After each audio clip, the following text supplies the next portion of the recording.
أعوذ بالله من الشيطان الرجيم.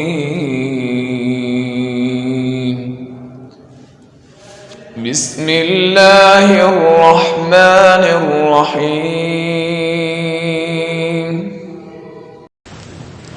بسم اللہ الرحمن الرحیم. ابھی آواز آپ تک پہنچ جائے گی انشاءاللہ. بھائی صاحب نے پوچھا شہد کے بارے میں کہ شہد کس طرح استعمال کیا جائے تو مفید ہوتا ہے. تو اس کا جواب یہ ہے کہ دراصل اللہ تعالیٰ نے قرآن مجید میں شہد کے بارے میں فرمایا اور شہد کی مکھی کے بارے میں سورۃ النحل کے اندر وَأَوْحَى رَبُّكَ إِلَى النَّحْلِ أَنِ اتَّخِذِي مِنَ الْجِبَالِ بُيُوتًا وَمِنَ الشَّجَرِ وَمِمَّا يَعْرِشُونَ ثُمَّ كُلِي مِن كُلِّ الثَّمَرَاتِ فَاسْلُكِي سُبُلَ رَبِّكِ ذُلُلًا يَخْرُجُ مِن بُطُونِهَا شَرَابٌ مُخْتَلِفٌ أَلْوَانُهُ فِيهِ شِفَاءٌ لِلنَّاسِ. کہ شہد کی مکھی کو اللہ نے کس طرح ہدایت دی اور کس طرح اس نے اونچی جگہوں پہ اپنا گھر بنایا، پھر پھلوں میں سے رس چوسا، پھر شہد کی چھتی میں جمع کیا. فیہ شفاء للناس، اللہ نے اس میں شفا رکھی ہے لوگوں کے لیے. لہذا شہد کو کسی بھی طرح استعمال کیا جائے، براہ راست کھا لیا جائے، دودھ میں ڈال کے پی لیا جائے، کسی اور غذا کے ساتھ اس کو استعمال کر لیں، جائز. لیکن جہاں اطباء منع کریں، ڈاکٹر منع کریں کہ آپ کے لیے شہد مفید نہیں، تو اس وقت اس کی مقدار میں کمی کر دیں. کوئی بھی چیز زیادہ مقدار میں استعمال کی جائے، چینی ہے، نمک ہے، اگر اعتدال کے ساتھ استعمال کیا جائے تو بہت مفید ہے. یہی نمک زیادہ استعمال شروع کر لیا جائے، ایک وقت میں ڈاکٹر کہتے ہیں بی پی اتنا ہائی ہو گیا، اب آپ کے لیے زہر ہے. لیکن پھر بھی ڈاکٹر پورا بند نہیں کرتے، وہ کہتے ہیں تھوڑا تھوڑا کھاتے رہیں، سالن میں تھوڑا تھوڑا کھاتے رہیں، اوپر سے نہ چھڑک کے کھائیں. اب تو شوگر والوں کو ڈاکٹر خود کہتے ہیں تھوڑی تھوڑی چینی میٹھی چیز تھوڑی سی کھا لیا کریں، کہیں ہائپو نہ ہو جائے، یعنی شوگر کمی نہ ہو جائے. تو اسی طرح شہد کے بارے میں کہ شہد شوگر والے کو بھی اب ڈاکٹر منع نہیں کرتے، شوگر والے کو بھی شہد منع نہیں کرتے، لیکن کہتے ہیں آپ جو ہے نا وہ آدھی آدھی پیالی شہد کی نہ کھائیں، 1-2 چمچے 3 چمچے 2 چمچے کھا لیں. تو ہائی شوگر والوں کو بھی ڈاکٹر کہتے ہیں تھوڑی تھوڑی میٹھی چیز کھاتے رہا کریں کہ وہ بالکل شوگر نیل نہ ہو جائے دوائیوں کی وجہ سے کسی وقت میں. تو اس لیے شہد کو استعمال کیجیے، اعتدال کے ساتھ استعمال کیجیے. اور اگر شہد کے بارے میں پڑھنا چاہتے ہو آپ اردو زبان میں، انگریزی عربی میں تو بہت کچھ لکھا گیا، اردو زبان میں پڑھنا چاہیں تو ڈاکٹر خالد غزنوی کی کتاب ہے طب نبوی اور جدید سائنس، عام مل جاتی ہے اردو بازار میں، طب نبوی جدید سائنس. اس میں انہوں نے شہد پر ایک پورا چیپٹر قائم کیا ہے، کئی صفحے لکھی ہیں، اس میں حدیثیں بھی لکھی ہیں انہوں نے. ایک صاحب نے سوال کیا کہ آپ نے جو ابھی تقریر میں طیبات اور خبیث چیزوں کو بیان کرنے کے لیے جو آیت بتائی پڑھی، تو اس میں کیا ضروری ہے کہ کوئی پاکیزہ مرد نہ ہو تو اس کے لیے غیر پاکیزہ عورت ہی ہوگی؟ یہ لوگ پڑھ تو لیتے ہیں، یہ آیتیں ترجمہ بھی پڑھ لیتے ہیں. اصل میں یہ موضوع یہ ہے کہ طیبات للطیبین، پاکیزہ عورتیں پاکیزہ مردوں کے لیے ہیں، والخبیثات للخبیثین، اور جو خبیث عورتیں ہیں، بری عورتیں ہیں، وہ برے مردوں کے لیے ہیں. الطیبات للطیبین والطیبون للطیبات، الخبیثات للخبیثین والخبیثون للخبیثات. ترجمہ تو آپ کو سمجھ میں آ گیا. پاکیزہ مردوں کے لیے پاکیزہ عورتیں اور برے مردوں کے لیے بری عورتیں. تو اب جو نوجوان اپنی زندگی میں غلط حرکتیں کر چکا ہوتا ہے، مختلف لڑکیوں سے تعلقات قائم ہوتے ہیں، گناہ کی زندگی گزاری ہوتی ہے، جب شادی ہو جاتی ہے تو وہ جب ان کو یہ آیت پتہ لگتی ہے نا تو بیوی کے بارے میں شک کرنے لگ جاتے ہیں. کہتے ہیں اللہ نے قرآن میں کہا ہے کہ برے مردوں کے لیے بری عورتیں، تو بھی لازماً بری عورت ہے. انا للہ و انا الیہ. کم از کم کسی عالم کے پاس چلا جاتا، پوچھ لیتا کہ اس کا مطلب کیا ہے. کہ اگر ایک شخص، ایک مرد بالفرض گناہوں میں مبتلا، لیکن وہ توبہ کر لیتا ہے، وہ بالکل پاک ہو گیا. اس کی پہچان کیا ہے کہ پھر توبہ کرنے کے بعد وہی والا گناہ پھر نہ کرے، اپنے گناہوں کی زندگی سے توبہ کر لے. تو ایسی صورت کے اندر یقیناً اللہ اس کو پاکیزہ بیوی دے دے گا. تو اس آیت کی وجہ سے اپنی بیویوں پر شک نہیں کرنا چاہیے. انہوں نے نا سوال یہی کیا تو کیا ضروری ہے کسی زانی کے رشتے میں کوئی زانیہ ہی آئے گی؟ نعوذ باللہ من ذالک. ہاں اس کو سمجھنا ہوگا، پورا سمجھنا ہوگا. ایک صاحب نے کہا مزاح اور مذاق کا فرق بیان کر دیں.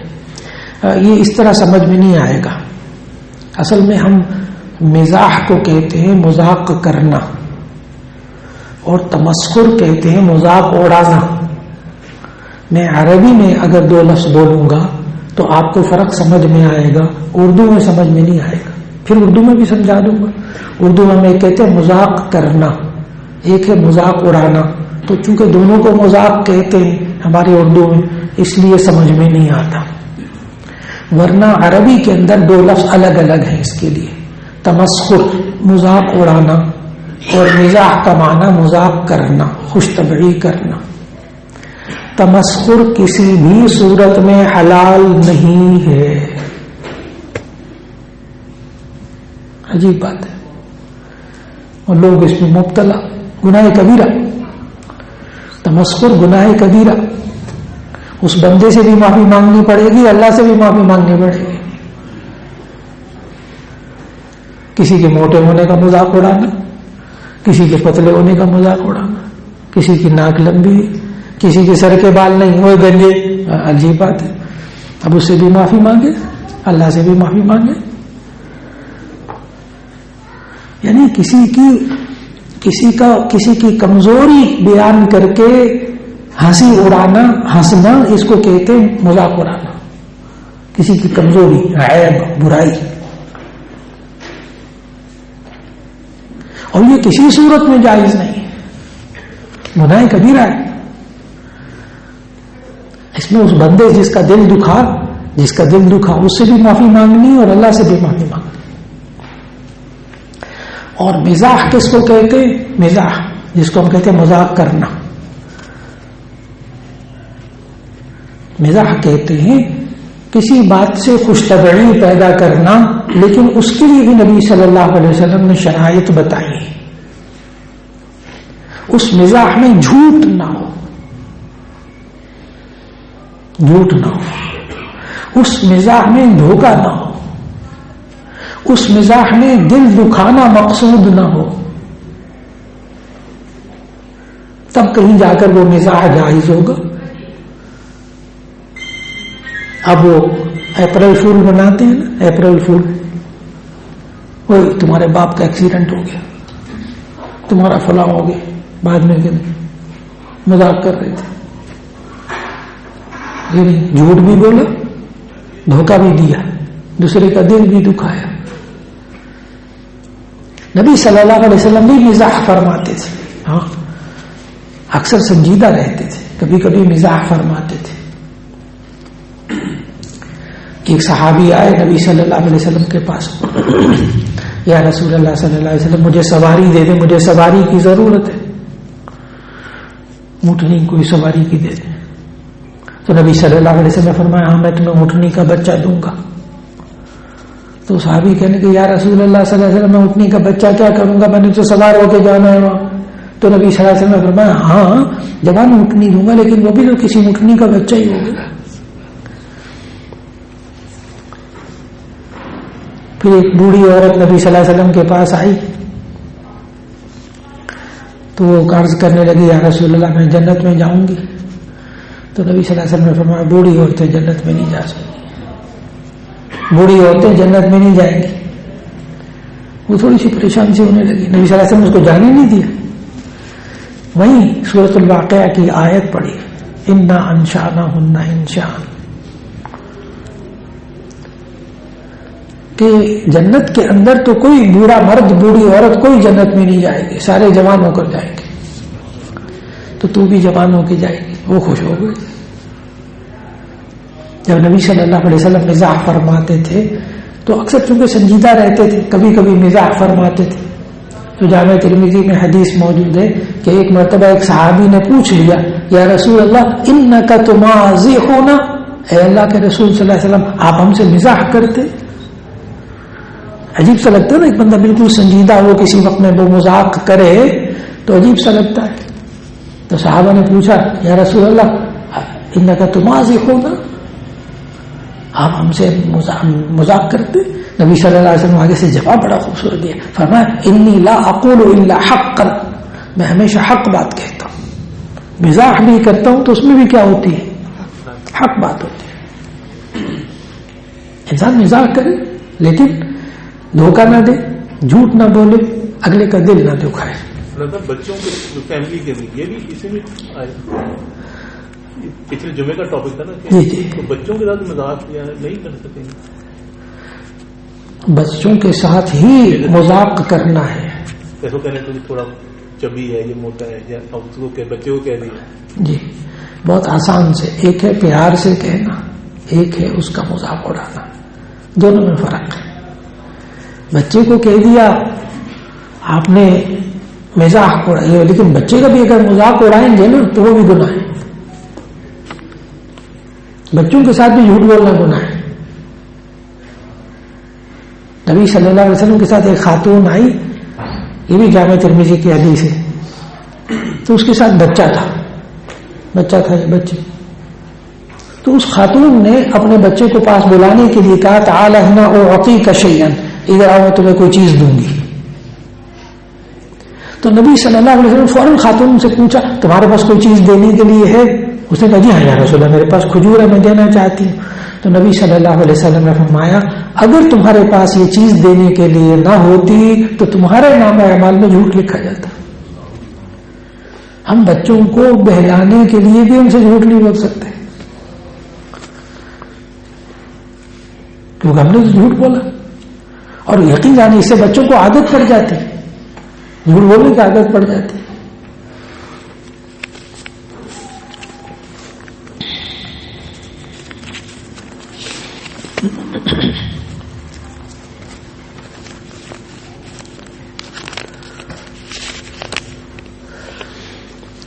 یہ کہا کہ جو جانور نقصان کر دیتے ہیں انہیں مار دینا جائز ہے کہ نہیں؟ جیسے بلی وغیرہ، جی بلی وغیرہ زیادہ سے زیادہ دودھ وغیرہ کا نقصان کرتی، کھانے پینے کی چیزوں کا گوشت کا نقصان کرتی، اس میں یہ کہ حفاظت کر لی جائے۔ بلی بنیادی طور پر نقصان دینے والے جانوروں میں شمار نہیں ہوتی۔ نقصان دینے والے جانور جیسے سانپ، بچھو یا باولا کتا، اس کو مار سکتے، باولا کتے وغیرہ کو مار سکتے، سانپ بچھو کو مار دیں، مچھر نقصان پہنچا رہے ان کو مار دیں، مکھی نقصان پہنچا رہی ہے اس کو مار سکتے ہیں۔ لیکن بلی جو ہے نا اس کو اس طرح شمار نہیں کرنا چاہیے کہ نقصان دینے والے جانور، اس کو جان سے مارنا نہ، اس کی ضرورت نہیں ہے۔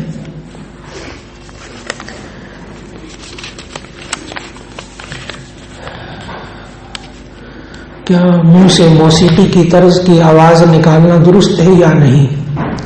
اس میں سیٹی ہے، اس میں بہت ساری چیزیں ہیں۔ بعض نوجوان تو موسیقی پورے جو ہے ساز منہ سے نکالنے کی مشق کرتے ہیں، تو ساز کسی بھی چیز کا ہو ممنوع، سیٹی بھی ممنوع، سیٹی بھی بجانا ممنوع۔ اور اسی طرح اگر سیٹی آواز نکالنی ہے کسی اور طریقے سے اس کو آگاہ کر دیں، اس لیے کہ قرآن مجید میں جو ذکر ہے نا کہ قریش نبی صلی اللہ علیہ وسلم کے آنے سے پہلے جو عرب تھے وہ جب طواف کرتے تھے تو تالیاں بجاتے تھے اور سیٹیاں بجاتے تھے، تالیاں بجاتے تھے اور سیٹیاں بجاتے تھے۔ مسلمانوں کو ان دونوں چیزوں سے منع کیا، ان دونوں چیزوں سے منع کیا گیا۔ اس لیے جو اسلامی تقریبات ہوتی ہیں اس میں آپ نے دیکھا ہوگا کہ سبحان اللہ ماشاء اللہ کہیں تالیاں نہ بجائیں. ویسے تالی بجانا جائز، ویسے تالی بجانا جائز، کوئی گناہ کی بات نہیں.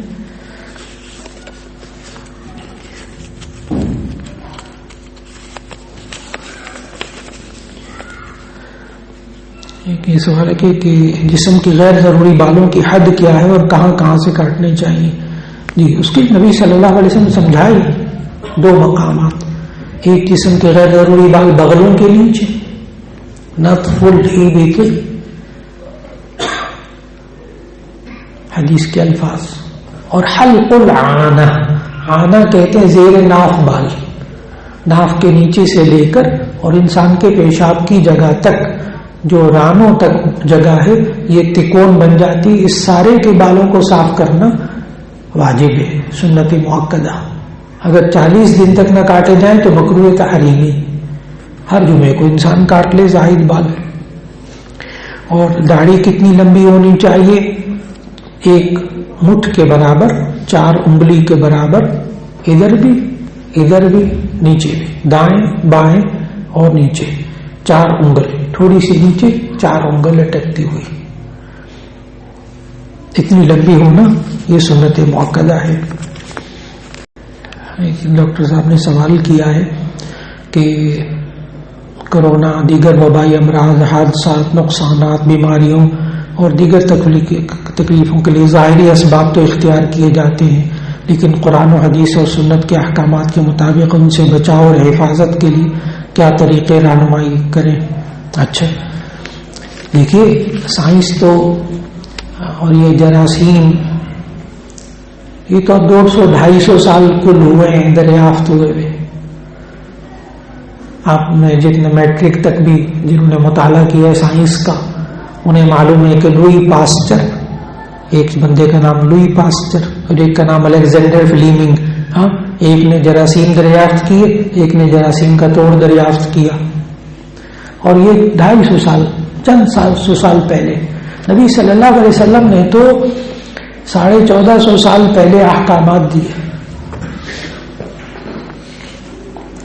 بچاؤ کے لیے. اس دور میں بھی بیماریاں ہوتی تھی. جراثیم اس وقت تک دریافت نہیں ہوئے تھے، یعنی انسانوں کی سوچ میں جراثیم نامی چیز ہی کوئی نہیں تھی. جس وقت نبی صلی اللہ علیہ وسلم نے جراثیم سے بچاؤ کے لیے ہدایات دی. ایک صاحب نقیع سے، نقیع ایک جگہ کا نام ہے، نقیع سے دودھ لے کر آئے نبی صلی اللہ علیہ وسلم کے. وہاں بڑا عمدہ دودھ ہوتا تھا وہاں کے جانوروں کا. تو دودھ لے کر آئے تو برتن کھلا تھا اوپر سے. تو نبی صلی اللہ علیہ وسلم نے فرمایا اس کو ڈھانپ کر لے آتے، اگرچہ کسی لکڑی کو چوڑا کر کے رکھ لیتے. اب ہمیں سمجھایا جا رہا ہے پینے کی چیزوں کو ڈھانپنا چاہیے.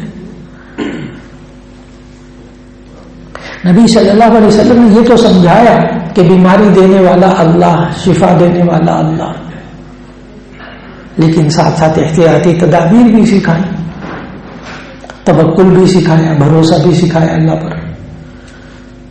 جامع ترمذی کی حدیث ہے کہ ایک مجذوم کوڑ میں مبتلا شخص، اب یہ بیماری بہت کم ہو گئی، جذام جو ہوتا تھا، ڈاکٹر صاحب موجود ہیں یہ سمجھتے ہیں بہت اچھی طرح کہ جذام جو ہوتا ہے پہلے زمانے میں تھا، بہت کم ہو گیا، کہ انسان کا جسم میں سیپٹک ہو جاتا تھا، زخم گلنا شروع ہوتا تھا انسان کا جسم. تو بندے کی کسی کی انگلی جھڑ جاتی تھی، کاٹتی نہیں، جھڑ جاتی تھی، انگلیاں جھڑ جاتی تھی، پاؤں کی انگلیاں جھڑ جاتی تھی، جسم گلنا شروع ہو جاتا تھا. اس کا دنیا میں کوئی علاج نہیں ہوتا تھا. اب وہ علاج بھی نظر آ گیا اور الحمدللہ اب وجود بھی دنیا میں نہیں، اب اور بیماریاں بہت ساری اللہ بچائے رکھے. تو وہ کوڑی شخص کے ہاتھ کو پکڑ کر نبی صلی اللہ علیہ وسلم نے اپنے پیالے میں ڈلوایا اور کہا کل کھا، بسم اللہ پڑھ، اللہ پہ بھروسہ رکھ. مجذوم یعنی کوڑی کے بارے میں اس طرح کیا. لیکن وہی حدیث کی کتاب ہے بخاری شریف، اس میں نبی صلی اللہ علیہ وسلم نے فرمایا فر من المجذوم کما تفر من الاسد، کہ کوڑی سے اس طرح دور بھاگو جیسے تم شیر سے دور بھاگتے ہو. ابھی احتیاط بھی سکھائی. ایک دفعہ نبی صلی اللہ علیہ وسلم لا عدوا، بیماریاں ایک دوسرے سے نہیں لگتی، تو ایک بدو تھا وہ آیا، کھڑے بیٹھا تھا، وہ کھڑا ہو گیا، کہیں کہ یا رسول اللہ صلی اللہ علیہ وسلم آپ کہتے ہیں بیماریاں ایک دوسرے سے نہیں لگتی، ہمارے ہاں تو اونٹ بالکل تندرست ہوتے ہیں، اس میں ایک بیمار اونٹ آتا ہے باقی ساروں کو خارش میں مبتلا کر دیتا، ایک خارش والا اونٹ آتا ہے سارے اونٹوں کو خارش لگ جاتی، آپ کہتے ہیں بیماری ایک دوسرے سے نہیں لگتی۔ تو نبی صلی اللہ علیہ وسلم اس بدو سے پوچھا فمن اجرب الاول او فمن اعد الاول، وہ پہلے والے کو خارش کہاں سے لگی تھی؟ وہ دیہاتی سمجھدار بہت ہے، وہ بیٹھے سمجھ آ گئی بات۔ لیکن اسی بخاری شریف کے اندر حدیث موجود ہے کہ نبی صلی اللہ علیہ وسلم نے فرمایا لا یوردن ممرض علی مصح، کہ بیمار اونٹوں کو تندرست اونٹوں پر نہ اتارا جائے، وہی بخاری شریف۔ تو نبی صلی اللہ علیہ وسلم نے احتیاطی تدابیر سکھائی۔ آپ کو حیرت ہوگی، آپ نے اپنی زندگی میں لاک ڈاؤن کا نام پہلی دفعہ سنا ہوگا، یعنی جو 60 سال کے حضرات بھی یہاں بیٹھے ہوئے ہیں نا، انہوں نے بھی اپنی زندگی میں لاک ڈاؤن کہ بھی اس علاقے میں سے بندہ باہر نہیں جائے گا، باہر والا اندر نہیں آئے گا، وہ سمارٹ لاک ڈاؤن لگ گیا، سمارٹ لاک ڈاؤن کہ یعنی چھوٹے سے علاقے کے اندر ماڈل ٹاؤن میں یہ بیماری نکل آئی، اب ماڈل ٹاؤن والے یہاں اندر کوئی نہ آئے، یہاں سے باہر کوئی نہ جائے، لاک ڈاؤن لگایا، گیٹ بند کر دی۔ یا اب لوگوں کو دریافت ہوا، اور نبی صلی اللہ علیہ وسلم بخاری شریف کی حدیث ہے لاک ڈاؤن والی، نبی صلی اللہ علیہ وسلم نے سمجھایا بخاری شریف میں کہ جس علاقے کے اندر بیماری ہو وہاں علاقے میں باہر کے لوگ اندر نہ جائیں اور اندر والے باہر نہ جائیں، بخاری شریف کی حدیث۔ کس دور میں سمجھایا نبی صلی اللہ علیہ وسلم؟ اس دور میں جو بیماری ہوتی تھی نا، جیسے آج کل کورونا پھیلتا ہے، اس دور میں بیماری ہوتی تھی طاعون۔ طاعون عرب میں بہت زیادہ، طاعون جو ہے نا، جیسے یہ کرونا یہ چمگادڑ سے پھیلا، جو اب سائنس کہتی ہے یہ بھی جانوروں سے نکلا اور پھر اس کے بعد پھیلا، پھر انسانوں سے انسانوں میں جاتا تھا، سب چمگادڑوں میں نہیں ہوتا۔ بالکل اسی طرح جو طاعون ہے نا، وہ بڑے والے چوہوں سے پھیلتا ہے، خاص چوہے ہوتے ہیں بڑے والے گھس، ان کے اندر خاص جرثومہ ہوتا ہے، وہ انسانوں میں جب پھیلتا ہے تو بغل میں گلٹیاں نکلتی، طاعون پلیگ، اس کو پلیگ کہتے ہیں انگریزی میں، میڈیکل سائنس میں، تو بغلوں کے اندر گلٹیاں نکلتی، کچھ نہیں، پھوڑا وغیرہ نہیں ہوتا، گلٹیاں، بس بخار ہوتا ہے اور لا علاج بیماری۔ آج تک دنیا میں طاعون کا علاج ابھی دریافت نہیں ہوا، اور ہمارے بڑے بتاتے ہیں، بزرگ لکھتے ہیں اپنی کتابوں کے اندر کہ ایک ایک نماز کے اندر وہ 50 40 جنازے پڑھا کرتے تھے جب طاعون پھیلتا تھا، ہر گھر میں سے جنازے اٹھتے تھے۔ تو نبی صلی اللہ علیہ وسلم کے زمانے میں طاعون ہوتا تھا عرب ممالک میں، یہاں برسل پاک ہند میں بھی ہوتا تھا، لیکن عجیب بات ہے، بخاری شریف کی حدیث ہے، نبی صلی اللہ علیہ وسلم نے فرمایا کہ ایک طاعون کی وبا مدینے میں نہیں آئے گی اور ایک دجال مدینے میں کبھی نہیں آ سکے گا، بخاری شریف کی حدیث۔ تو نبی جو بات سوال کیا انہوں نے، وہ یہ کیا کہ کیا بچاؤ کے طریقے اختیار کرنا ہمیں قرآن و سنت میں اللہ تعالیٰ نے حکم دیا ہے؟ تو اس کا جواب ہے کہ جی ہاں، بچاؤ کے طریقے سمجھائے، سیفٹی کے طریقے سمجھائے، اور اگر کوئی بندہ سیفٹی کے طریقے اختیار نہ کرے پھر وہ اسے نقصان پہنچے تو وہ اپنے آپ کو ملامت کرے۔ اب جامع ترمذی کی حدیث سنانے لگا ہوں، یہ بڑا اہم پوائنٹ ہے یہ والا، کہ اگر بندہ کو سستی غفلت کی وجہ سے سیفٹی تحفظ کے طریقے حفاظتی طریقے نہ اختیار کرے تو نبی صلی اللہ علیہ وسلم نے فرمایا جب تم میں سے رات کو کوئی کھانا کھائے، ابواب الاطعمہ جامع ترمذی جلد ثانی، اگر تم میں سے کوئی رات کو کھانا کھائے اور پھر ہاتھ دھوئے بغیر سو جائے، وفی یدیہ ریح غمر، اور اس کے ہاتھوں میں چربی کی کھانے کی چکناہٹ کی بو لگی رہ جائے، اور پھر اس کو کوئی رات کو کوئی کیڑا وغیرہ اس کو تکلیف پہنچائے، فلا یلومن الا نفسہ، تو وہ ہرگز ملامت نہ کرے مگر اپنے آپ کو کرے۔ تو وہ ملامت نہ کرے مگر اپنے آپ، وہ پھر اللہ پہ نہ ڈالے، اچھا کرنے والا اللہ ہی ہے، اللہ کے بندے تجھے بھی تو کوئی حکم دیا گیا تھا کہ تو بچاؤ کے طریقے اختیار کر، پھر وہ اللہ کو نہ کہے یہ اس کی اپنی غلطی، کرنے والا وہ بھی اللہ ہی ہے، فکر نہ کرو، اللہ چاہتا نہ ہوتا۔ تو اس لیے تدابیر اختیار کرنا یہ بھی سنت، علاج اختیار کرنا یہ بھی سنت، اور اگر پتہ ہو کہ کسی چیز سے نقصان ہوگا تو پھر اس سے بچنا یہ فرض اور واجب کے درجے میں ہے۔ قرآن مجید سورۃ البقرہ کی اس آیت کے تحت کہ لا تلقوا بأیدیکم الی التہلکہ، تم اپنے ہاتھوں کو ہلاکت میں مت ڈالو، اپنے آپ میں پتہ ہو اس سے نقصان ہوتا ہے اسے بچنے کی کوشش ہو۔ ایک صاحب نے کہا میری عمر جو ہے وہ اتنے سال ہے، میں اپنے سے چھوٹے بچوں کو جن کی عمر 13 سے 20 سال ان کو نماز کی طرف کیسے بلاؤں، دعوت دینے پر وہ بہانے مارتے ہیں، تو کس طرح مسجد میں انہیں نیک اعمال۔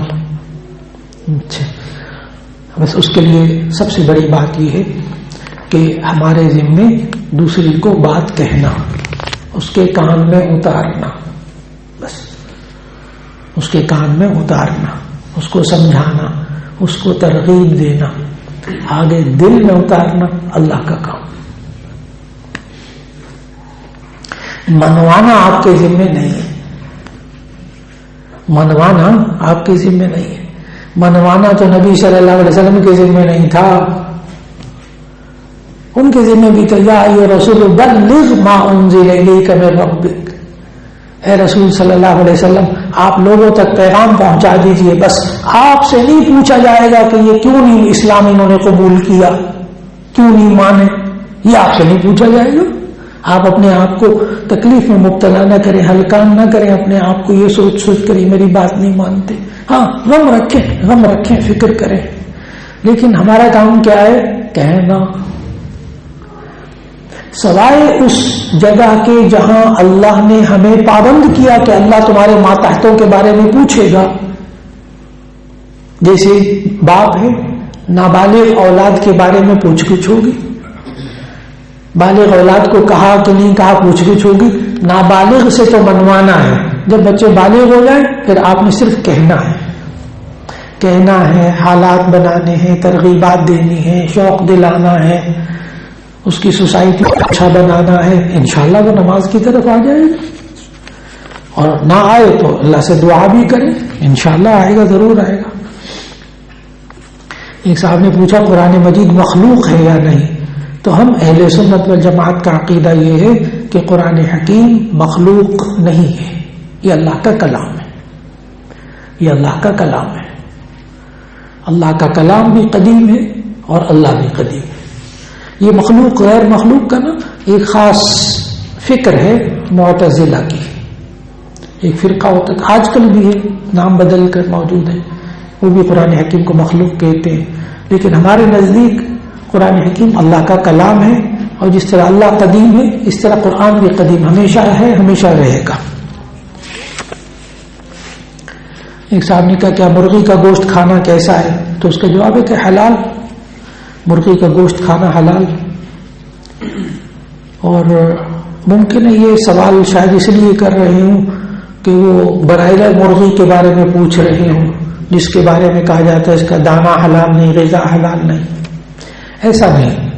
بعض ساتھی ملتے ہیں یہاں پاکستان میں، وہ کہتے ہیں جو برائلر مرغی ہوتی ہے اس میں خنزیر کا گوشت ہوتا ہے، خنزیر کی چیزیں ہوتی ہیں، فلاں ہوتا ہے۔ یہ درست ہے کہ پاکستان میں باہر سے جو دانہ ایک دو مرتبہ چند مرتبہ آیا وہ پکڑا گیا، لیکن عام پاکستان کے اندر جو دانہ بنتا ہے وہ حلال اجزاء سے بنتا ہے، سوائے ایک دو چیزوں کے۔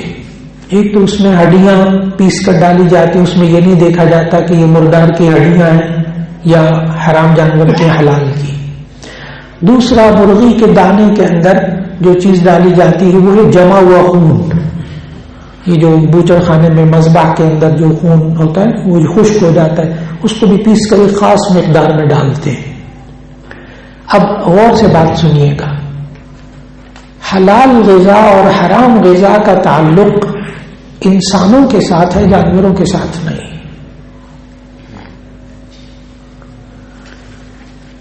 حرام کھانا حلال کھنا اس کا حکم کس کے لیے ہے؟ انسانوں کے لیے. جانوروں کے لیے حلال حرام کا نہیں ہے. ایک بات تو یہ طے ہو گئی. لیکن وہ جانور حرام چیز اتنی کھائے کہ اس کا اثر، اس کی بو اس کے گوشت میں، اس کے انڈے میں، اس کے دودھ میں آنے لگ جائے تو مکروہ تحریمی ہے. اب بات بنے گی. چنانچہ آپ مرغی، انڈے دینے والی جو مرغی ہوتی ہے اس کو آپ 2-3 دن لہسن کھلائیں. لہسن ایک ہفتے بعد جو انڈا دے گی اس کے انڈے میں سے لہسن کی خوشبو آ رہی ہوگی. پکی بات ہے.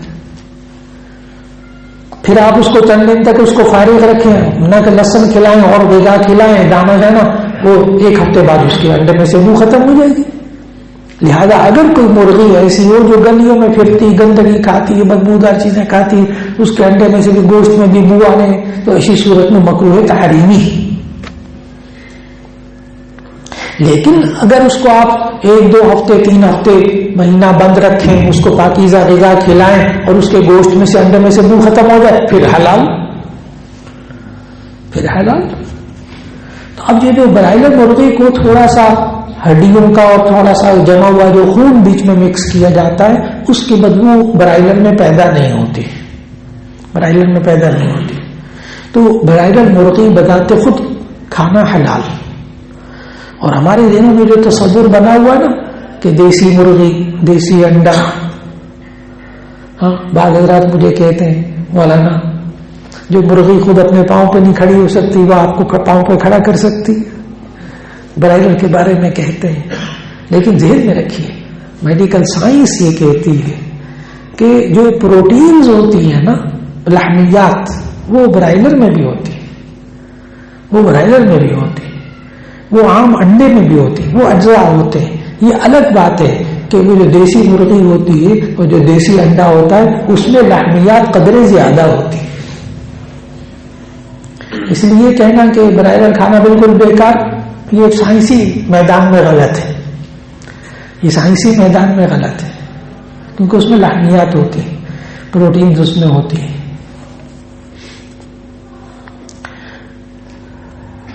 کیا کیا ہمیں گھر والوں پر روپے گن کر نہیں خرچ کرنے چاہیے؟ نہیں، وہ حدیث جو ہے نا، وہ حدیث وہ اور کچھ ہے، وہ اور کچھ بتاتی ہے. گھر والوں پہ گن کر پیسے خرچ کرنے چاہیے. 500 روپے کی چیز ہے، 1000 کی چیز ہے، 2000 کی چیز ہے، گن کر ہی خرچ کریں. وہ جو حدیث ہے وہ الگ الگ ہے. یا ابن آدم انفق انفق انفق، اے آدم کے بیٹے تو خرچ کر، تجھ پر خرچ کیا جائے گا. یہ اور چیز ہے، گن گن کر دو گے تو اللہ بھی گن گن کر دے گا. یعنی مانا کہ تم روک کر دو گے، کنجوسی کرو گے تو اللہ بھی تمہاری رزق تنگ کر دے گا، اور تم کشادہ دو گے تو اللہ تعالیٰ تمہیں بھی دے گا. اس لیے کہنا کہ گھر والوں کو بے دریغ خرچ کرنا چاہیے، کوئی حساب کتاب نہیں. نہ حساب کتاب کر لے، حساب کتاب کر لے، لیکن کنجوسی نہ کرے، بخل نہ کرے. یعنی بخل کہتے ہیں کنجوسی، وسعت ہوتے ہوئے ضرورت کی جگہ خرچ نہ کرنا. وسعت ہوتے ہوئے، گنجائش ہوتے ہوئے گھر والوں پر خرچ نہ کرنا، ضرورت کی جگہ، یہ کہلاتی کنجوسی.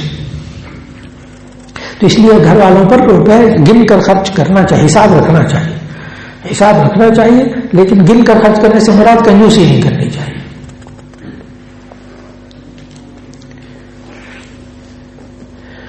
ایک صاحب نے کہا کہ میں نے ایک نکاح کیا ہے اور اس کو بہت جلد ظاہر کر دوں گا، لیکن قرآن کریم میں جو اعتدال کا حکم ہے اس سے مراد کیا ہے اور کن چیزوں میں برابری کا حکم ہے. جی ہاں، اگر 2 بیویاں ہوں تو ایسی صورت کے اندر ایک تو بات یہ ہے کہ چھپ کر نکاح بالکل نہیں کرنا چاہیے، اعلان کر کے گواہوں کی موجودگی میں کرنا چاہیے. وہ الگ بات ہے کہ رشتے داروں کو بھی نہیں بتایا بعد میں بتا دیں، وہ الگ بات ہے. اب جب 2 نکاح کر لیے تو ایسی صورت میں ہر چیز میں برابری، ہر چیز میں برابری. مولانا شیخ علی تھانوی رحمہ اللہ نے دوسری شادی کر لی، 2 بیویاں تھیں. تو ایک صاحب نے کہا حضرت آپ نے اپنے مقتدیوں کے لیے، اپنے ماننے والوں کے لیے راستے کھول دیے. 2 شادیاں کر کے اپنے مقتدیوں مریدوں کے لیے راستے کھول دیے. تو حضرت علی سے نے کیا جواب دیا؟ جس طرح میں دونوں کے ساتھ زندگی گزارتا ہوں، میں نے آئندہ 2 بیویوں کے راستے بند کر دیے. کیا آپ اندازہ لگائیں؟ مولانا اشرف علی تھانوی رحمہ اللہ نے اپنے پاس ترازو رکھا ہوا تھا. ترازو رکھا ہوا، کوئی چیز آتی تھی تول کر آپس میں ایک دوسرے کو تقسیم کرتے تھے. اور ایک دفعہ تو پتہ کیا ہوا؟ ایک دفعہ تو یہ ہوا کہ ایک صاحب 2 تربوز لے کر آئے. مولانا اشرف تھانوی رحمہ اللہ نے برابر ہی سنی ہے. 2 تربوز لے کر آئے تو حضرت نے پوچھا 2 کیوں لائے؟ کہنے لگے اصل مجھے معلوم تھا کہ آپ کی 2 بیویاں ہیں، اس لیے میں 2 تربوز لائے. حضرت نے چھری منگوائی. چھری منگوا کے اس کو کاٹا، ایک کو کاٹا دوسرے کو بھی کاٹا، اور پھر وہ ایک حصہ ایک بیوی کو، ایک حصہ ایک بیوی کو. تو وہ بندہ جو تھا وہ کہنے لگا ایک ثابت دے دیتے نا، ایک بیوی کو، ایک بیوی کو. فرمانے لگے مجھے کیا معلوم کہ اس میں سے کون سا پھیکا نکلتا ہے کون سا میٹھا نکلتا، اس لیے میں دونوں کو آدھا آدھا کر دیا تاکہ وہ یہ نہ کہ وہ دیکھو پھیکا ادھر دے دیا میٹھا ادھر دے دیا. تو کر کے تو دیکھے کوئی. اس لیے ان کے لیے دل مقرر کرنا، ان کے لیے خراجات میں برابری کرنا، ان کے ساتھ محبت کرنے میں برابر کرنا، ان کے اندر پیار کرنے میں، ان کا احترام کرنے میں، ان کے کھانے پینے میں برابری کرنا، ہر چیز کے اندر برابری کرنا. اور اللہ تعالیٰ نے پتا جہاں 2 نکاح کی اجازت دی سورہ نساء کے اندر، فَانْكِحُوا مَا طَابَ لَكُم مِّنَ النِّسَاءِ مَثْنَىٰ وَثُلَاثَ وَرُبَاعَ، کہ تم 2 شادیاں کرو، 3 شادیاں کرو، 4 شادیاں کرو. آگے کیا کہا؟ وَإِنْ خِفْتُمْ أَلَّا تَعْدِلُوا فَوَاحِدَةً، اگر تمہیں ڈر ہو کہ تم انصاف نہیں کر سکو گے تو پھر ایک ہی کافی. یہ ہے انصاف. تو اللہ تعالیٰ مبارک فرمائے، ان کو دونوں کا خیال رکھنے کی توفیق عطا فرمائے. انہوں نے کہا کہ جی ایک سوال پوچھا، انہوں نے کہا کہ نسوار ایک نشہ ہے اور ہمارے علاقے میں بہت سے دینی لوگ یہ نسوار کھاتے ہیں. اصل میں نسوار کے اندر جو ہے پہلے اس کے اجزائے ترکیبی کو دیکھیے. نسوار کے اندر تمباکو بنیادی طور پر تمباکو، اور اس کے اندر چونا، اور اس کے اندر دوسری 2-3 چیزیں. تو نسوار کے اندر ہر چیز حلال چیز ہی ڈالی جاتی ہے، کوئی حرام چیز نسوار میں نہیں ہوتی، اس لیے نسوار کھانا حلال. نسوار کے اندر کہو کہ نشہ ہوتا ہے، یعنی منہ کے رکھتے تو 14 طبق روشن ہو جاتے ہیں، بندہ ایکٹیو ہو جاتا ہے، ذرا کام کاج میں سستی دور ہو جاتی ہے. لیکن نشہ کوئی اور چیز ہے. بعض لوگ نشے کے اوپر میں یہ بھی کہتے ہیں مولا روٹی میں بھی تو نشہ ہوتا ہے، چائے میں بھی نشہ ہوتا ہے. نہیں، نشے کی تعریف ہی نبی صلی اللہ علیہ وسلم نے سمجھائی بخاری شریف کے اندر کہ نشہ کیا ہوتا ہے. الخمر ما خامر العقل، الخمر ما خامر العقل، نشہ وہ ہوتا ہے جو انسان کی عقل کو ڈھانپ لے، اسے اچھے برے کی تمیز نہ، ماں بہن کی تمیز نہ ہو. چائے سے ایسا نہیں ہوتا، روٹی نہ کھانے سے ایسا نہیں ہوتا، نسوار کھانے سے ایسا نہیں ہوتا، پان کھانے سے ایسا نہیں ہوتا. اس لیے نسوار کھانا حلال جائز. اب آگے غور سے سنیے گا. اللہ تعالیٰ نے انسان یہ جو نا پٹھان یہ نسوار کھاتے نہیں ہیں، اچھی طرح ذہن میں رکھیے، کوئی نہیں کھاتا نسوار. یہ منہ میں رکھتے ہیں، یہاں ادھر دانتوں کے گال کے اندر رکھتے، ادھر رکھتے. اور اللہ نے انسان کے منہ کے اندر ایسے سینسٹیو، ایسے حساس اندر منہ کی کھال بنائی ہے اندر والی. سبحان اللہ، یہ اللہ ہی کر سکتا ہے. اتنی حساس کھال ہے منہ کے اندر والی کہ دنیا میں اللہ تعالیٰ سب کو محفوظ رکھے. دنیا میں سب سے زیادہ جو شدید درد ہوتا ہے نا، پین، وہ ہے ہارٹ اٹیک کی پین، دل کی تکلیف. کہتے ہیں دنیا میں سب سے زیادہ درد جو ہوتا ہے وہ دل کی تکلیف کا ہوتا ہے. اب ڈاکٹر اس کے لیے چھوٹی سی گولی کہتے ہیں، جس کو ہارٹ کی تکلیف ہو نا اس کو چھوٹی سی گولی کہتے ہیں زبان کے نیچے رکھنے کو، وائسوڈل وغیرہ. تو وہ چھوٹی سی گولی ہوتی ہے، وہ چنی سی، وہ کہتے ہیں کھانی نہیں، صرف زبان کے نیچے رکھ لیں چند سیکنڈ کے اندر، صرف 5 سیکنڈ کے اندر وہ درد غائب ہو. 5 سیکنڈ، آدھا منٹ بھی نہیں ہے، 5 سیکنڈ کے اندر درد ختم.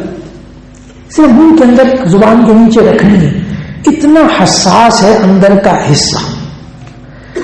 تو یہ جو نسوار رکھنے والے نسوار رکھتے ہیں نا منہ کے اندر کونے میں، تو اصل میں وہ فوراً وہ اجزاء جو ہیں خون کے اندر تحلیل ہو کر دماغ کو سکون پہنچاتے ہیں، دماغ ایکٹیو ہو جاتا ہے. بس اتنی سی بات ہوتی ہے. لیکن جو نسوار کے اجزاء ہوتے ہیں وہ اس حساس جگہ کو اندر سے پہلے تھوڑا سخت کرتے ہیں. جو نسوار کھانے والے حضرات ہیں نا، وہ 6 مہینے سال کے بعد انگلی ڈال کر اپنے گال کے اندر غور سے ہاتھ لگائیں تو ان کو انگلی لگانے کا احساس نہیں ہوگا. یہ صرف نسوار کھانے والا بولے گا. اندر سے انگلی لگائیں تو انگلی کا احساس، یعنی وہ کھال بے حس ہونی شروع ہو جاتی ہے.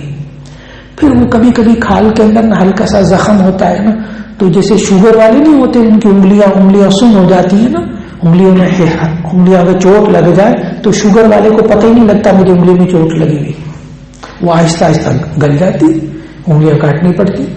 بالکل اسی طرح نسوار کھانے والا 5-6 سال لگاتار نسوار کھاتا رہے، اس کے بعد یہاں اندر زخم ہونا شروع ہو جائے گا. اس کے بعد اس کو جو زخم ہوتا ہے نا اس کو کینسر کہتے ہیں. اس وقت پھر یہ گال کا پورا حصہ کاٹنا پڑتا ہے، اور اگر ذرا نیچے چلا جائے حلق کی طرف تو جان چلی جاتی. اب میں آیت پڑھوں گا، لا تلقوا بأیدیکم الی التہلکہ، تم اپنے ہاتھوں کو ہلاکت میں مت ڈالو. تو 1-2 دفعہ نسوار کھانے سے کچھ نہیں ہوتا، بلکہ 14 طبق روشن ہوتے ہیں، واقعی ہوتے ہیں. اور یہی دور جدید کی بیماری ہے گٹکا. یہ جو ورکر ہوتے ہیں نا، ورکر یہ منہ میں وہ گٹکا سا رکھتے ہیں مسالہ، اس میں پہلے ہوتی تھی چھالیاں وغیرہ، اب تو گٹکوں کے نمبر ہوتے ہیں جناب، اتنے نمبر کا گٹکا. پہلے وہ اتنے نمبر کا کھاتا تھا، پھر اتنے نمبر کا پھر وہ بڑھتا ترقی کرتا رہتا نا، کیونکہ پہلے والے سے اس کے 14 طبق روشن ہوتے، 5 طبق روشن ہوتے، اس لیے وہ زیادہ نمبر کا تیز گٹکا کھاتا، پھر اور تیز گٹکا کھاتا. یہ جو ورکر ہوتے ہیں کہتے ہیں منہ میں نہ رکھے تو ہمارے سے کام نہیں ہوتا. ان کی عقل ہی کام نہیں کرتی، نقصان کر دیتے. وہ کہتے ہیں گٹکا ختم ہو گیا اس لیے نقصان ہو گیا. لیکن یہ بھی گٹکے سے یہ بھی منہ میں رکھتے ہیں، کھاتے نہیں، منہ میں رکھتے ہیں. اور یہ بھی حلق کے کینسر کا سبب بنتا ہے، گالوں کا اور حلق کے کینسر کا سبب بنتا ہے. اس میں جو چیزیں ڈالی جاتی تو ایسے وقت سے بچنا چاہیے. میٹل کے بٹن کے بارے میں کیا مرد پہن سکتا ہے؟ جی، میٹل کے بٹن یہاں سامنے لگائے جاتے ہیں، کبھی کرتے پر اور کبھی وہ کف لنکس. تو میٹل کے، لوہے کے، تانبے کے، پیتل کے، اسٹیل کے مرد کف لنکس بنا سکتا ہے. لیکن انگوٹھی لوہے کی مرد نہیں پہن سکتا. انگوٹھی لوہے کی مرد نہیں پہن سکتا، صرف چاندی کی انگوٹھی، وہ بھی 3.5-4 ماشے بس. وہ انگوٹھی پہننا جائز سنت، لیکن سونے کی نہیں، لوہے کی عورتوں کے لیے بھی مکروہ ہے. لیکن یہ آرٹیفیشل زیور ہوتا ہے یہ عورتوں کے لیے پہننا جائز. آرٹیفیشل مصنوعی زیور، آرٹیفیشل زیور عورتوں کے لیے جائز، مردوں کے لیے وہ بھی ناجائز. تو میٹل کے کف لنکس وغیرہ پہن سکتے ہیں. لوگ نئے سال کی مبارکباد دے رہے ہیں، کیا یہ ٹھیک ہے؟ جی، کوئی مبارکباد دے دے، اس کا دل نہ توڑے، لیکن آپ نہ دیں، اس لیے کہ یہ عیسوی سال ہے. عیسیٰ علیہ السلام کو ہم مانتے ہیں. چلو اچھی طرح یاد رکھیں، ہم عیسیٰ علیہ السلام کو مانتے ہیں، اللہ کا پیغمبر مانتے ہیں.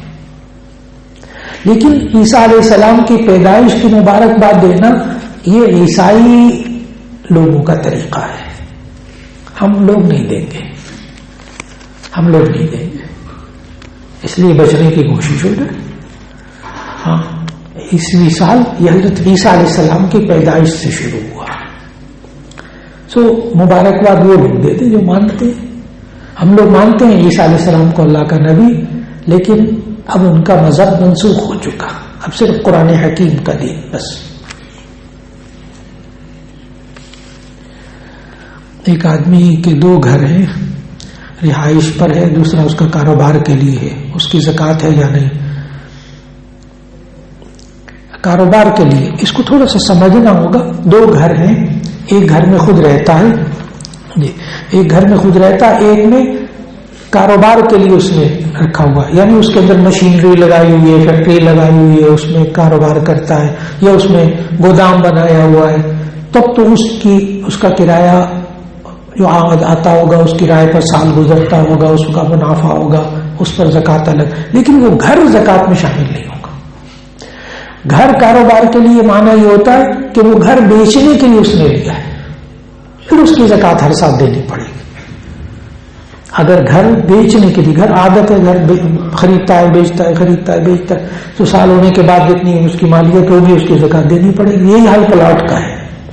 پلاٹ اگر آپ نے خرید و فروخت کے لیے لیا ہے، انویسٹمنٹ کے لیے لیا ہے کہ میں اس میں پیسہ لگاؤں گا، مہنگا ہو جائے گا، بیچوں گا، تو ہر سال پلاٹ کی زکوٰۃ دینی ہوگی. گھر 2 ہو 3 ہو، ایک میں بچے رہتے ہیں، ایک پنڈی میں بنایا ہوا ہے، کراچی میں بنایا ہوا ہے، کبھی کہیں کبھی کہیں، کوئی حرج کی بات نہیں، وہ زکوٰۃ میں شامل نہیں. گھر بیچنے کے لیے ہوگا تو اس میں پھر زکوٰۃ ہوگی. یہ کہتے ہیں کہ ایک امام صاحب نے ایک عصر کی نماز میں اللہ اکبر ایک دفعہ آہستہ کہہ لیا، زور سے نہیں کہہ سکے، پھر دوبارہ اونچی آواز سے کہہ دیا، سجدہ صاحب کر لیا. کیا نماز ہو گئی؟ جی نماز ہو گئی، لیکن اس میں سجدہ صاحب کرنے کی ضرورت نہیں تھی. تکبیر سنت ہے. اللہ اکبر کہہ کر امام صاحب تھے نماز پڑھا رہے تھے، اللہ اکبر، لیکن وہ چپ کر کے چلے گئے دل میں کہہ کے، جیسے عام نماز پڑھ، بعد میں اس کو یاد ہے میں نماز پڑھا رہا تھا. اب اس نے وہی اللہ اکبر کہہ دیا، ٹھیک ہے، تاکہ لوگ نماز میں صحیح ہو جائے. تو اس میں سجدہ صاحب کرنے کی بھی ضرورت نہیں. سنت کا اگر اضافہ ہو جائے، سنت کا، تو اس میں سجدہ صاحب لازم نہیں ہوتا. واجب چھوٹ جائے، واجب میں اضافہ ہو جائے، فرض میں تاخیر ہو جائے تو سجدہ صاحب ہوتا ہے. تکبیر چھوٹ جائے تو سجدہ صاحب نہیں. یہ کہتے ہیں کہ ملاوٹ سے پاک دودھ کی پہچان کیا ہے؟ کیونکہ اکثر دودھ میں یوریا کھاد، سرف ایکسل، زنگ صاف کرنے والا پاؤڈر، گند اور چھپڑوں کا پانی، کیمیکل جو کہ زہریلا ہوتا ہے. آپ کی اطلاع کے لیے عرض ہے کہ ایک مخصوص کمپنی کا نام نہیں لوں گا، اس کے اوپر یہی دعویٰ ہو گیا، یہ دعویٰ ہو گیا. تو لاہور ہائی کورٹ کے اندر کیس چل پڑا اس دودھ پر کہ یہ آپ اس دودھ میں یہ ملاتے ہیں، یہ ملاتے ہیں، یہ ملاتے ہیں، یہ ملاتے ہیں. بعض لوگوں نے ویسے بھی اس میں مبالغہ رائے بھی کی ہوئی ہے، لیکن وہ آپ اس میں یہ سرف بھی ڈالتے ہیں اور یہ فلاں کیمیکل بھی ڈالتے ہیں، فلاں کیمیکل بھی ڈالتے ہیں. تو وہ جب عدالت میں گئے تو انہوں نے کہا ہاں ہم ڈالتے ہیں. اور آگے ہائی کورٹ کے اندر انہوں نے، آج بھی مجھے یاد ہے، ہائی کورٹ کے اندر انہوں نے WHO ورلڈ ہیلتھ آرگنائزیشن کا سرٹیفکیٹ انہوں نے جمع کرایا کہ دودھ کو پریزرو کرنے کے لیے، اس کو محفوظ کرنے کے لیے یہ چیزیں ڈالنا لازم ہے. تو وہ کیمیکل اگر انسانی صحت کے لیے مضر نہ ہو تو ڈالنا جائز، اور اگر انسانی صحت کے لیے مضر ہے تو ڈالنا ممنوع.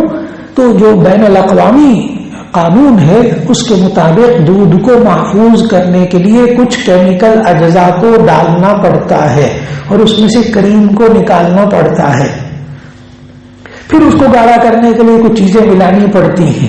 تو اگر وہ قانون اور محکمہ صحت کے قواعد کے مطابق ہے تو درست ہے، اور اگر اس کے خلاف ہے تو غلط ہے. اب بات مکمل ہو گئی.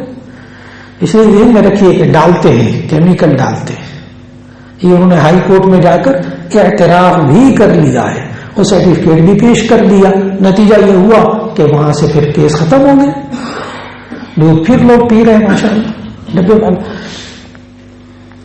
لیکن یہ ہے کہ ابھی بھی جو تازہ دودھ ہے اور اس میں واقعی اس میں کوئی اجزاء اور چیزیں نہ ملائی جائے اور جانور کو بھی دودھ دینے والا ٹیکا نہ لگایا جائے اور یہ کیمیکل نہ استعمال کیا جائے تو آج بھی صحت کے لیے مفید وہی دودھ ہے. اور یہ سبزیاں وغیرہ گٹر کے گندے پانی میں ناپاک پانی میں اگائی جاتی ہیں جی، اگر اس میں بدبو آ جائے نا ناپاکی کی پھر تو حرام مکروہ تحریم ہے، اور اگر بدبو نہیں آتی تو پھر اس کی گنجائش موجود ہے.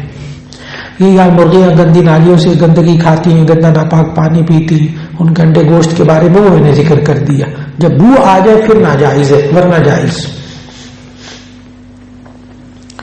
یہ آنتڑیوں اور چربیوں وغیرہ سے خوردنی تیل اور گھی وغیرہ بنایا جاتا ہے جسے سموسے پکوڑے بنا کر. بہرحال یہ جو چیزیں انسانی صحت کے لیے نقصان دہ ہیں، اور اب تو الحمدللہ ہمارے ہاں محکمہ فوڈ سیفٹی والوں نے خوب ماشاءاللہ اب تو خوراک کے بارے میں جانچنا شروع کر دیا. تو اب جہاں کہیں ہوتی ہے پکڑ دھکڑ کرتے رہتے ہیں. تو اب بھی خلاف قانون صحت کے خلاف جو چیزیں ہیں ان کو اب بھی نہیں استعمال کرنا چاہیے. جی کپڑے جو ہے اگر ٹخنے سے نیچے رہ گئے نماز میں تو نماز ہوگی؟ جی تشریف رکھیے گا.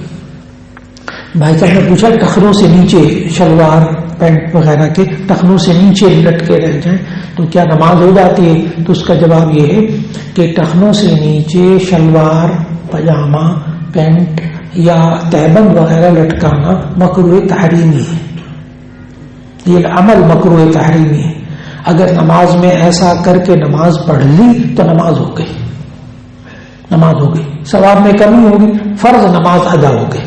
نماز کو لوٹانا ضروری نہیں.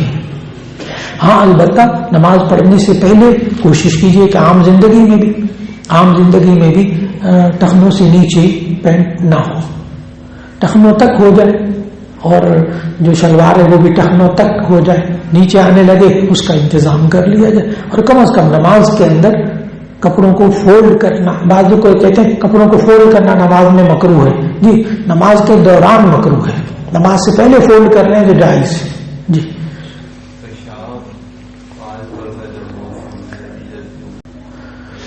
آپ تو بزرگ ہیں نا، آپ نے پرانی خوراکیں کھائی ہوئی ہیں اس لیے اب ہو رہا ہے.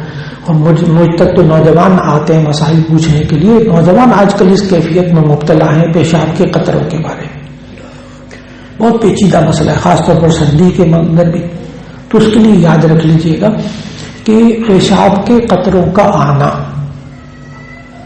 اس کا تعلق براہ راست دماغ کے ساتھ ہے. بہت عجیب بات ہے، اس کا تعلق براہ راست دماغ کے ساتھ ہے. اس لیے جن صاحب کو پیشاب کے قطروں کی تکلیف ہو، یعنی پیشاب کرنے کے بعد کچھ دیر تک ڈراپس گرتے رہتے ہوں، یہ صاحب دو باتیں کر لیں، دو کام بس، کوئی دوائی کی ضرورت نہیں، نماز ٹھیک ہو جائے گی انشاءاللہ. ایک تو انڈر ویئر استعمال کریں، انڈر ویئر، اور دوسرا یہ کہ پیشاب ہمیشہ وضو کرنے سے آدھا گھنٹہ پہلے کیا کریں. نماز پڑھ دی ہے نا، اس سے آدھا گھنٹہ پہلے پیشاب کر کے فارغ ہو جائیں اور انڈر ویئر استعمال کر لیں، چلیں پھریں. اور اس کے بعد جب نماز پڑھنے لگے تو انڈر ویئر یا تو اس کے اندر ٹیشو رکھ لیں، ٹیشو اتار کر پھینک دیں، اور انڈر ویئر پہنے رکھیں. اور اگر ٹیشو نہیں رکھا تو ایسی صورت میں آپ انڈر ویئر تبدیل کر لیں، وضو کریں، نماز پڑھیں. سوال ہی پیدا نہیں ہوتا نماز میں شک کا، سوال ہی پیدا نہیں ہوتا. لیکن صرف ایک ٹیکنیک بس کہ جب آپ نے پیشاب کرنا ہو تو نماز سے آدھا گھنٹہ پہلے، اور اگر بالفعل نماز کا وقت ہو گیا، اذان ہو گئی، نماز کھڑی ہے، پیشاب اتنا تیز نہیں آ رہا، تو ایسی صورت میں ہرگز پیشاب نہ کریں، نماز پڑھ کے پیشاب کریں. سوال ہی پیدا نہیں ہوتا قطروں کی تکلیف، بلکہ قطروں کی تکلیف ٹھیک ہو جائے گی.